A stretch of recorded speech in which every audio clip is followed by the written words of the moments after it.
Hey, Carolyn. So, in regards to your interior coating, obviously you can have it detailed as many times as you want, once a year, 10 times a year, whatever. The interior coating should last about 2 years. Really doesn't matter how often you clean it.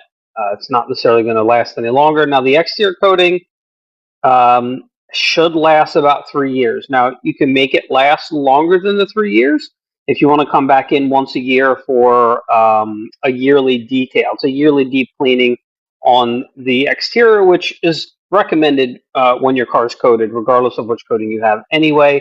So if we do that, we'll deep clean, kind of remove the dirt from the coating, then put a protectant on that will help kind of limp the coating longer than 3 years. Uh, probably up to about 5 or 6 years, but there is a limit to where the coating is just not going to endure beyond that. So that's up to you. Um, you can play it by ear, however often you want to have the exterior. We can also wash the exterior for you as well. I usually charge $100 for a wash. Save time, bring it to me, or save money, do it yourself. So you should know how to, once we go through the wash. Once I show you how to do the wash, then you'll be able to do it on your own and bring it here. At least you'll have two options. So, all right, Carolyn, talk to you soon. Thanks.